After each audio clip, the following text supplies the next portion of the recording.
my lovelies. Hello, it's Emmy. Welcome back to another dollar store tasting. Today I'll be having steak. And this is a boneless beef ribeye steak that I found from the dollar store. So this will be my second dollar store offering. If you missed the first installment, I should put the link here and here, in which I tasted a few varieties of hamburger sandwiches. So I found this in the freezer section, and it is made by Stampede. It says it's boneless ribeye steak, mechanically tenderized, and contains 30% solution of water, seasoning, sodium phosphate, dextrose, salt, bromelain. So bromelain is naturally occurring. It's an enzyme that's found in pineapple. And let's take a look at the back of it. So that's what it looks like. As you can see, this is still frozen. I learned a little tip from my friend Larry over at the Wolf Pit, and he has tested a few of these steaks before, including the ribeye and the pork chop, and he says that they actually turn out better when you cook them frozen. And as I remember, there was a Cook's Illustrated article that talked about cooking frozen steaks, and that it's actually better to cook them in their frozen state rather than thawing them and cooking them. Surprising, but it's true. I'll put the link down below, including Wolf Pit's channel as well, so you can check out his tastings. It is 3.5 ounces, which is almost a quarter pound. I believe a lot of that will be water. So this would be a $4 or $5 a pound ribeye steak, which usually goes for about $12 to $16 a pound, significantly cheaper. True ribeye steak doesn't really need all this tenderization, so that leads me to believe that this might be a different cut that just kind of shaped to look like a ribeye. I'm not sure. Butcher friends, do let me know what you think about this. I don't know enough about meat to know if that musculature looks accurate. At any rate, let's see how it tastes. So it's a very, very, very thin piece of meat. It's almost like a scallopini or something.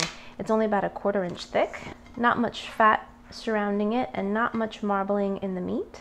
Marbling is an indication of really good quality meat because that's what gives a steak its flavor. So this contains a solution, which is sodium phosphate, dextrose, and salt. So it sounds like it's a brine. A brine will make it juicier and, of course, give it some flavor. And I've got a cast iron griddle on here, and it is screaming hot. Good way to test that: splash a little water and see how the water kind of dances around on the pan, and we know that it's perfectly hot. So next we're going to do is take our lovely steak, just slap that right on there. All right, we got a good sizzle. Let that go. I'm going to add a little bit of black pepper and some salt. Ooh, I probably shouldn't have salted it because we have salt on there. Oops. We'll see how salty it gets. But I really do love cooking my steaks on cast iron. I feel like you get a really nice crust. But I've never really tried the technique with a frozen steak before, so we'll see how it goes. Juices are starting to come out of this thing. And it doesn't really look like blood, it looks like solution. All right, let's give this a flip. All right, we've got a pretty decent crust on there. It smells slightly seafoody. I wonder if that has anything to do with the brine, or maybe there's residual stuff on my pan. Not really sure. All right, I'm gonna call that done. And there she is. So here is our finished steak. Let's give this a taste. So this side browned pretty nicely because it was frozen when I put it in the hot pan. On the other hand, this side did not brown very well because as it was cooking, it was exuding a lot of that solution that was in there. So when you flipped it over, it was very, very wet. So it doesn't really allow for really good caramelization or that Maillard effect to happen. Oh, yeah, it doesn't feel very tender at all.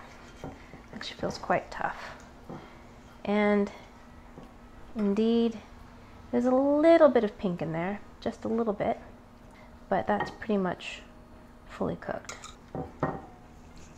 Itadakimasu.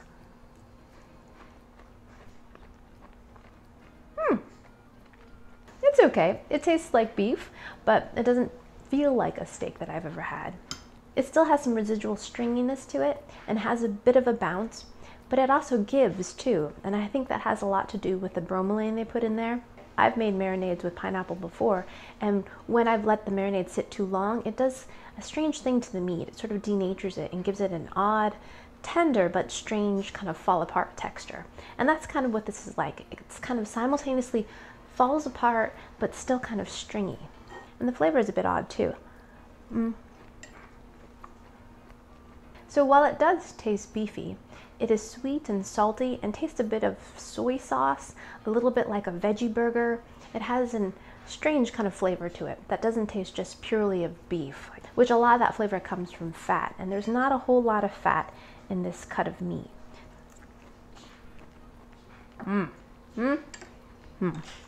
Now that bite was really terrible. That had a really strange flavor to it, kind of cardboardy and a little bit livery. Yeah, this portion right here was not very good, which also kind of lends me to believe that this is another cut of meat. If you're on a budget, I would recommend skipping this and finding other options in your grocery store, something like a blade steak. I really love that cut. A little bit of a tendon down the middle, but you can easily cut that out. Really, really, really flavorful, and you can cook it to a nice medium rare if that's what you like. My other recommendation would just be eating smaller portions of meat. So for example, in our house, we have a family of 4, 2 adults and 2 children, ages 4 and 2. I'll just buy 1 steak, and then I'll fry it up, but then I'll slice it, and then I'll serve it to the entire family. So it'll be a $9 steak, but it'll serve 4 people. So if you think of it that way, it's actually less expensive than a meal that you get going through the drive-thru. So that was a dollar store ribeye steak. I would not recommend it, but let me know in the comments below if you've ever tried this, if you have some secrets, is there some secret preparation? Or I hope you guys enjoyed that one. I hope you guys learned something. Share this video with your friends. Follow me on social media. Show this video a bit of love, and I shall see you in my next video. Toodaloo. Take care. Bye.